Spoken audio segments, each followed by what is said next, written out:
We want to switch gears to a really inspiring story this morning, happening now inside one of Oregon's most secure youth facilities.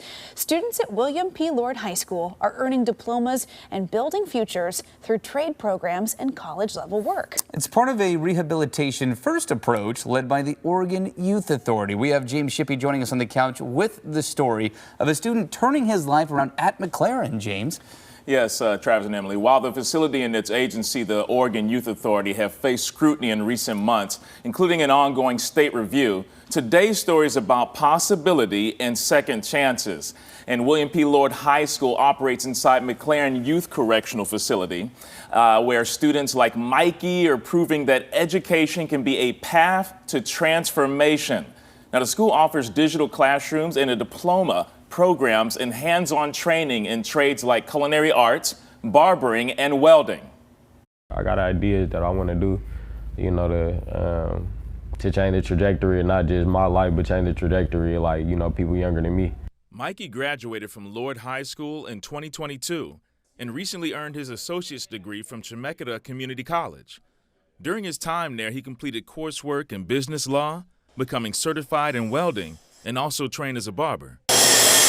But one of his proudest achievements during his 6 years at the McLaren Corrections Facility, being chosen to give a speech at this year's graduation. I never wrote no speech or nothing like that or presented something like that, so it was kind of nerve-wracking at first, but it was just it's my story, that can help somebody that, think they're in a rut or something like that, or think that what they're doing right now is definite. What changed was I had to learn. And to learn, you have to lose. You don't learn from your wins, you learn from your losses. And for the past couple of years, I lost a lot. I think we get change as something that's supposed to be day and night. And that's the furthest from the truth. Change to me meant suffering, and I accepted that challenge. I wouldn't be here if I never suffered.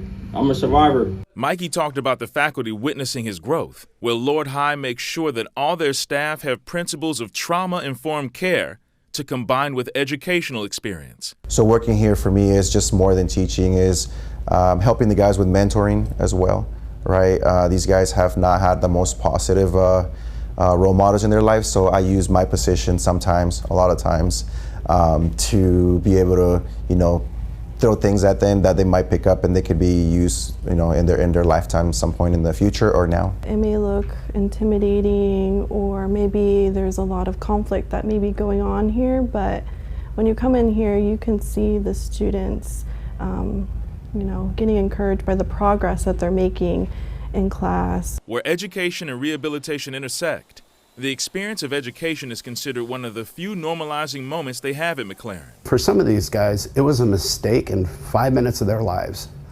And we don't want that to define them. And we want the community to know that's why we do our work. They are not defined by a choice they made in the past. They are defined by their here and now. When I asked Mikey what he sees in his future, he said the possibilities are limitless. If I want to cut hair, I can do that. I got my certified recovery mentor, because I'm very passionate about, that field of work. So, I mentor people that's in recovery. I'm a peer support specialist. I'm a barber. I'm a certified welder, forklifter. So many things I can do, I want to own my own business. I just see success in my future for real. My grandma told me this yesterday. She was the only time that success comes before work is in a dictionary. Now, Mikey's awaiting what they call a second look from the judge, which is a review process to determine if he could possibly be released later this summer. Now, if not, he'll be transferred to the Oregon DOC. Now, if he gets released, he's already has some big plans where he wants to throw a community event for local youth, including providing haircuts and school supplies for kids right before going back to school. And Travis and Emily, I must say, just meeting Mikey and being on that facility, it's just, it's inspiring to see these hopes that he has if he can get released early. It's an incredible story. And for these young people to be able to come back into the real world with the tools to immediately be on a new successful path, that's life-changing. It is. Huge. It is. And one of the big things they talked about was recidivism suicidism rate. Yes. And you can keep it lower, obviously, if you have programs like this for kids to, or young adults to engage in, because it gives them something to look forward to. Right, Give them right. the tools to do the right thing. Yeah, Exactly. succeed and move on with life. That's fantastic. Well told, James. Well, and Appreciate congrats, that. Mikey, on your graduation. That's Yes, awesome. absolutely.